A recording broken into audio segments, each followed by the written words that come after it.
আসসালামু আলাইকুম ফ্রেন্ডস, কেমন আছেন সবাই? আশা করি নিশ্চয়ই ভালো। আজ আপনাদের জন্য সেই তুমি গল্পের 41 নম্বর পর্ব নিয়ে এলাম। যদি ভালো লেগে থাকে তাহলে ছোট্ট করে একটি লাইক দিয়ে দিবেন। আর ছোট্ট একটি রিকোয়েস্ট, আপনি যদি এখনও আমাদের চ্যানেলটি সাবস্ক্রাইব করে না থাকেন, প্লিজ এখনই সাবস্ক্রাইব করে নিন এবং পাশে থাকা বেল আইকনটি অন করে দিন। আর যদি অলরেডি সাবস্ক্রাইব করে থাকেন তাহলে আপনাকে জানাই অসংখ্য ধন্যবাদ। আশা করি সব সময় আমাদের সাথেই থাকবেন।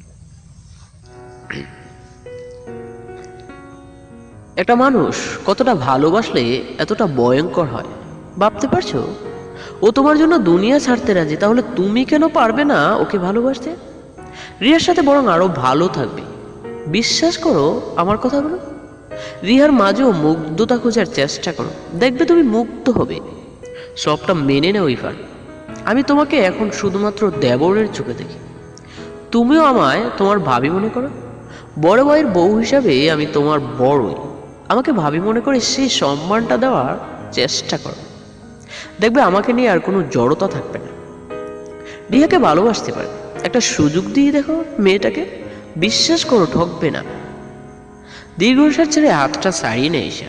ইরফানের মাথায় হাত দিয়ে বলে, এই যে বাবি হয়ে মন থেকে দোয়া করে দিলাম, সব থেকে সুখে থাকবে তুমি। রিহাকে চোখে হারাবে, একবার ভালো থাকার চেষ্টা করেই দেখো, ইনশাআল্লাহ খারাপ হবে না। মানুষ চাইলেই ভালো থাকতে পারে, সে যে পরিস্থিতিই থাকুক না কেন। শুধু ভালো থাকার পন্থাটা খুঁজে নিতে হয়। বলেই পিছন ফিরে ঈশিতা দেখে রিহা তাকিয়ে আছে ওদের দিকে। আজ ঈশিতার একটু অপ্রস্তুত লাগছে না, বরং এক উজ্জ্বলতাময় হাসি এসে রুম থেকে বেরিয়ে যায় ঈশিতা। ইয়াস আড়াল হয়ে যায়। ঈশিতাকে ডাকতে বের হয়েছিল ইয়াস, তারপরই ওদের কথা শুনে দরজার পাশে দাঁড়িয়ে পড়ে ইয়াস। আর রিয়া সেই প্রথম থেকেই দাঁড়িয়ে সবটা শুনেছিল। ঈশিতা বেরিয়ে আসতে ইয়াস পেছন থেকে কোলে তুলে নেয় ঈশিতাকে। ঈশিতা বিস্ময় নিয়ে তাকিয়ে থাকে ইয়াসের দিকে। ইয়াসের আজ গর্ব হচ্ছে ঈশিতার জন্য। এতটা ভালো হয় কি করে মানুষ? রবি নিয়ে বিছানায় বসিয়ে দেয় ঈশিতাকে, তার পাশে বসে ঈশিতাকে বুকে টেনে নেয়। ঈশিতাও চুপ করে থাকে ইয়াসের বুকে। এই জায়গাটাই যেন ওর জন্য সবচেয়ে নিরাপদ। ইয়াস বুকে মাথা রেখে আবেশে চোখ বুজে নেয় ঈশিতা। ঈশিতা চলে যেতেই আনমনা হয়ে চেয়ে থাকে ইরফান। রিহা গুটি গুটি পায়ে ইরফানের পাশে যেয়ে বসে নীরবে কাঁদতে থাকে। তারপর চোখ মুছে ইরফানকে ওষুধ খাইয়ে দেয়, বালিশটা ঠিক করে শুইয়ে দেয় ইরফানকে। নীরবে চোখের পানি ফেলছে। আজ কিছু বলার মতো খুঁজে পাচ্ছে না সে। রাত বাড়তে থাকে, তার সাথে পাল্লা দিয়ে মনের চাপা কষ্টগুলো। চারপাশে সবাই ভালো আছে, ভালো নেই শুধু ইরফান রিহা। ঈশিতাও তো ভেসে আছে ইয়াসকে পেয়ে। তাহলে কেন ভালো থাকতে পারছে না ইরফান? ঈশিতার বলা কথাগুলো খুব করে ভাবাচ্ছে ইরফানকে। খুব একটা ভুল বলেন, তবে কঠোর বাস্তবতা এত সহজে কি ভুলা যায়? চাইলে কি ভালো থাকা যায়? হয়তো যায়। তাই তো ঈশিতা আজ ভালো আছে। রিয়া ইরফানের মুখের দিকে চেয়ে আছে। হালকা ড্রিম লাইটের আলোতে বেশ লাগছে, কিন্তু রিহার চোখ বেয়ে অজরে পানি পড়ে যাচ্ছে। কোথাও ভেবেছিল নিজের ভালোবাসা দিয়ে ইরফানকে ভালো রাখবে, তা না, বরং আরো কষ্টের দিকে ঠেলে দিয়েছে। রিয়া কাঁদতে কাঁদতে বলল, একটাবার অন্তত একটাবার চেষ্টা করেই দেখো, দেখবে খুব ভালো থাকবে তুমি। একটু স্বাভাবিক হতে চেষ্টা করো। আমি মানছি আমি অপরাধ করেছি, খুব বড় অপরাধ, কিন্তু শুধু তোমাকে ভালোবাসি বলেই। আমি যদি জানতাম তুমি এতটা পরিবর্তন হয়ে যাবে, আমি কখনোই এত কিছু করতাম না। আমি তো ভেবেছি তুমি আমাকে ভুল বুঝে সরে আসবে আর আমায় ভালোবাসতে শুরু করবে, কিন্তু তার হলো কই। পাপের শাস্তি তো পেয়েছি, আরো হয়তো পাবো। দেখো ইরফান, আমি যদিও চলে যাই, ঈশিতা তো তোমার হবে না। তাহলে কেন এমন করছো? চোখ মুখ মুছে আবারও বলতে থাকে রিয়া, সবশেষে আমি ভেবেছি সব ছেড়ে চলে যাব তোমার থেকে অনেক দূরে। হয়তো এতেই তুমি ভালো থাকবে, স্বাভাবিক হতে পারবে। আমায় ক্ষমা করে দিও ইরফান, ক্ষমা করে দিও। কাঁদতে কাঁদতে ইরফানের বুকে মাথা রাখে। ইরফান বাঁ হাতে আলতো করে জড়িয়ে ধরে রিহাকে।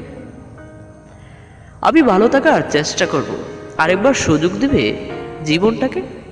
রিহা ইরফানের জেগে যাওয়া দেখে চমকে যায়। ও ভেবেছিল ইরফান ঘুমিয়ে আছে, তাই এসব কথা বলেছিল। হয়তো মুখামুখি বলতে পারতো না, কাল চলে যাবে সিদ্ধান্ত নিয়েছিল রিয়া। কিন্তু ইরফান জেগে আছে দেখে চমকে যায়। ইরফান তাহলে সব শুনে নিয়েছে। মুখে কোনো কথা বলে না রিয়া, নীরবে চোখের পানি ফেলতে থাকে।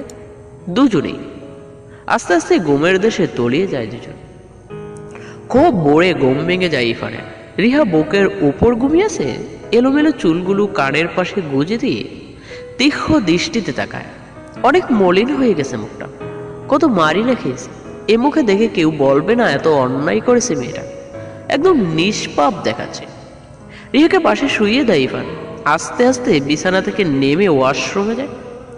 ফ্রেশ হয়ে এসে সাবধানে পা ফেলে আস্তে আস্তে মায়ের গড়ে দিকে করে। মা নামাজ পড়ে তসবিহ পড়ছিল। ইরফানকে দেখে অবাক হয়। ইরফান মলিনে হাসে মায়ের পাশে বসলো। ইরফানের মা বলল, কি হয়েছে বাবা, কিছু বলবি? ইরফান বলল, আসলে মা। ইরফানের মা বলল, কি হয়েছে বল। ইরফান বলল, ভাইয়ের আর ঈশিতার বিয়ের সাথে সাথে আমাদের এটাও ব্যবস্থা করা। নাজমা চৌধুরী ইরফানের মুখে একথা শুনে অবাক হয়ে ইরফানের দিকে তাকান। ইরফান বলল, ঠিকই বলছি। নাজমা চৌধুরী ইরফানের মাথায় হাত বুলিয়ে দেয়। ইরফানের চোখের পানি। মায়ের হাত ধরে বলল, ক্ষমা করে দিও মা, অনেক অন্যায় করে ফেলেছে। নাজমা চৌধুরী ইরফানের কপালে চুমু খায়। ইরফানের চোখের পানি মুছে দিয়ে বুকে টেনে নেয়। বিকেলে গড়ে বসে ফোন টিপছে ইরফান। রিহা এসে পাশে বসলো। ইরফানের কোলে মাথা রেখে বলল, মাথাটা টিপে দাও তো। ইরফান ফোন রেখে রিহার মাথা টিপে দিচ্ছে, কিন্তু কেন যেন সবটা মেনে নিতে পারছে না। কোথাও একটা বাধা কাজ করছে। ইরফানকে আনমনে চেয়ে থাকতে দেখে রিহা ইরফানকে টেনে বুকে জড়িয়ে নেয়। ইরফান চুপ করে চোখ বন্ধ করে থাকে, কিছু বলার শক্তি পাচ্ছে না। রিহা বলল, ইরফান। ইরফান কিছু বলছে না। আবারও রিফা বলল, ইরফান। ইরফান বলল, রিহা বলল, চলো কোথাও ঘুরে আসি। ইরফান বলল, কোথায়? রিহা কিছু বলতে যাবে, তার আগেই ফোন বেজে উঠল ইরফানের। ইরফান বলল, হ্যালো। ওপাশ থেকে বলল, স্যার, মনির চৌধুরী অফিসে কাগজপত্র নিয়ে খুব ঝামেলা করছে। বলছে আপনি নাকি কোম্পানি তার নামে লিখে দিয়েছেন। ইয়ার স্যারকে জানিয়েছে, উনি আসছেন, আপনিও আসুন। ইরফান বলল, হোয়াট? লোকটি বলল, জি স্যার। ইরফান বলল, ওকে রাখো, আমি আসছি। রিহা বলল, কি হয়েছে ইরফান? ইরফান বলল, তোমার বাবা। রিহা বলল, কি করেছে বাবা? রিহার কাছে সব খুলে বলল ইরফান। রিহা বলল, ইরফান তুমি অফিসে যাও, আমি আসছি। ইরফান বলল, তুমি যাবে? রিহা বলল, সময় মতো যাব, তুমি যাও। চলো দিয়ে আসি গাড়ি অব্দি। ইরফানকে রিহা গাড়িতে বসিয়ে দেয়। ড্রাইভার গাড়ি স্টার্ট দেয়। এদিকে ইরফান বেরিয়ে যাওয়ার পরই মাকে বলে বাড়ি থেকে বের হয় রিয়া। অফিসে খুব জোর চিৎকার চেঁচামেচি করছে মনির চৌধুরী। পাশে তিনজন গার্ড নিয়ে এসেছেন, হাতে দলিল। ইয়া সোনাকে থামাতে চেয়েও পারছেন না, থামছেই না। অফিসের সব স্টাফ জ্বর হয়ে গেছে। ইরফান অফিসে ঢুকে চিৎকার চেঁচামেচি শুনতে পেল। আস্তে আস্তে উপরে গেল। কি হয়েছে আঙ্কেল, কি সমস্যা আপনার? ইরফানের কথায় সবার ওর দিকে ফিরল। শয়তানি হাসি আসলো মনির চৌধুরী। বলল, মিস্টার ইরফান, এই দলিলে তুমি তোমার সব কিছু আমার নামে করেছ, স্বীকার করো। ইরফানের দিকে একটা দলিল এগিয়ে দিয়ে বলল। ইরফান দলিলটা হাতে নিয়ে দেখে, কিন্তু এটা তো আমি করিনি। হাসতে হাসতে হা করলো মনির চৌধুরী। দলিল কথা বলবে, তোমার মুখের কথায় তো আর হবে না। ইরফান বলল, দেখুন আপনি কিন্তু এবার বাড়াবাড়ি করছেন, বেরিয়ে যান এখানে। হাসলো মনির চৌধুরী। বলল, ইরফান রেগে কলার চেপে ধরেছে মনির চৌধুরী। ইয়ার সারাতে চেষ্টা করছে। মনির চৌধুরী গার্ডদের ইশারা করতেই তারা ইরফানকে ঘুষি দেয়। ইয়াস চিৎকার করে ওঠে। এমন সময় পেছন থেকে কেউ বলে ওঠে, থামুন আপনারা। সবাই পেছনে তাকায়। রিহার সাথে পুলিশ নিয়ে দাঁড়িয়েছে। পুলিশ সহ এগিয়ে আসে। হাতে কাগজপত্রগুলো পুলিশ অফিসারের কাছে দিয়ে বলে, ইন্সপেক্টর, এই হলো মনির চৌধুরী, সকল জাল টাকার সম্পত্তির ডকুমেন্টস। ইন্সপেক্টর কাগজ চোখ বলি বলল, মনির সাহেব, আপনারা আমাকে অ্যারেস্ট করতে বাধ্য হচ্ছে।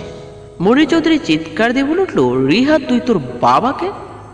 আর কিছু বলার আগে রিহা বলল, বলেছিলাম না আমার স্বামীর গায়ে হাত তুলে আমার চেয়ে খারাপ কেউ হবে না। আমাকে খারাপ হতে বাধ্য করলেন আপনি।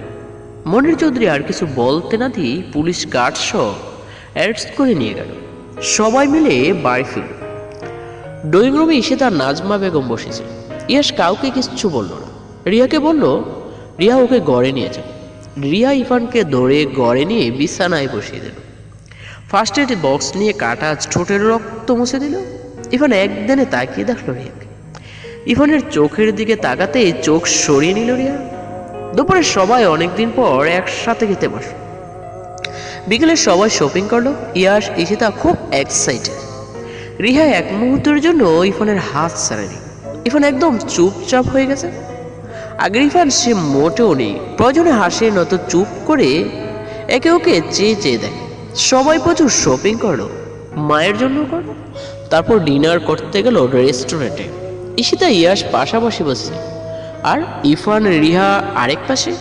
ইরফানের হাতে আঙ্গুল পাশের চোট এখনো আছে। ইরফান চামচ হাতে তুলতেই রিহা ইরফানের মুখে খাবার তুলে দিল। ইরফান রিহার দিকে তাকিয়ে খাবার তুলে মুখে নিল। ঈশিতা ইয়াসের দিকে তাকিয়ে মুচকি হাসি দিল। ইরফান ব্যাপারটা খেয়াল করে নিচে তাকিয়ে রইল। বাকিটা সময় নিচের দিকে তাকিয়ে রিহার হাতে খাওয়া শেষ করলো ইরফান। মায়ের জন্য খাবার নিয়ে বিল চুকিয়ে বেরিয়ে পড়লো সবাই। বাড়ি এসে যে যার মতো ঘরে চলে গেল। বাড়িতে পিন পতন নীরবতা চলল। সবার মনেই আনন্দ, নতুন দিনের উল্লাস উকি দিচ্ছে। সকাল হতেই ডেকোরেশন শুরু হয়ে গেল। পুরো বাড়িতে ফুল লাইটিং এর কাজ চলছে। ইয়ার সব কিছু দেখছে। আস্তে আস্তে মেহমানরা এসে যাচ্ছে। পুরো বাড়িতে হই হুল্লোড় বাপ চলে আসছে। ইরফানের ঘুম ভাঙল বাহিরের শব্দে। দেয়াল গড়িতে তাকিয়ে দেখে প্রায় 10:45। হঠাৎ ওয়াশরুমের দরজা খোলার শব্দ পেয়ে সেদিকে ফিরল ইরফান। চুল পেঁচাতে পেঁচাতে বেরিয়ে আসছে রিয়া। লাল পাড়ের হলুদ শাড়ি পরা, খুব সিদ্ধ দেখাচ্ছে। ইরফানের দিকে একবার তাকিয়ে ড্রেসিং টেবিলের সামনে টুলে বসলো। হাত উল্টিয়ে পেছন থেকে ব্লাউজের হুক লাগাতে চেষ্টা শুরু করল। ইরফান চোখ সরিয়ে নিলেও বাথরুমে চলে গেল। রিয়া এখন জানে আজ শুধু ইয়াস ঈশিতার নয়, তাদেরও গায়ে হলো। ইরফান ফ্রেশ হয়ে বেরিয়ে বিছানার উপর বসলো। রিয়া এসে ইরফানের সামনে বসে বলল, একটু হুকটা লাগিয়ে দেবে? পারবে লাগাতে? বিনীত প্রশ্ন। ইরফান আস্তে করে ব্লাউজের হাত দিল হুক লাগাতে। চোখ পড়লো লাল তিলটায়। এই প্রথম লাল তিল দেখলো ইরফান। কিছুক্ষণ তাকিয়ে থাকতেই অস্বস্তি হলো রিয়া। কি হলো, পারছো না? আচ্ছা ছাড়ো, আমি চেষ্টা করছি। ইরফান গোড় কেটে বেরিয়ে কিছু সময় চেষ্টা করে হুকটা লাগিয়ে দিতে সক্ষম হলো। রিয়া ধন্যবাদ বলে হেসে আলমারি থেকে একটা হলুদ পাঞ্জাবি বের করে দিল। ইরফান কিছু না বলে সাদা পায়জামার সাথে হলুদ পাঞ্জাবিটা পরে বের হলো। হালকা সেজে নিল রিয়া। চুল থেকে টপ টপ করে পানি পড়ছে। আয়নার সামনে রিহাকে দাঁড়িয়ে থাকতে দেখে ইরফান অস্পষ্ট সুরে বলে উঠল, রিহার মাঝে মুগ্ধতা খুঁজতে বলেছিলে না ঈশিতা? মুগ্ধতা খুঁজে পাচ্ছি আমি। এবার আমিও ভালো থাকবো তোমার মতো। দুজনে একসাথে ঘর থেকে বের হয়ে নিচে নামলো। দুদিকে মুখামুখি দুটো স্টেজ করা হয়েছে। একটা স্টেজে লেখা আছে আজ ইয়াস ঈশিতার গায়ে হলো। আরেকটা স্টেজের দিকে তাকিয়ে অবাক হয়ে গেল রিয়া। চমকে ইরফানের দিকে তাকালো। মলিন হাসলো ইরফান, চোখে পানি চলে এলো। রিহার আজ আর রিহা ইরফানের গায়ে হলুদ। এক বিশ্বজয় করা হাসি হাসলো রিহা।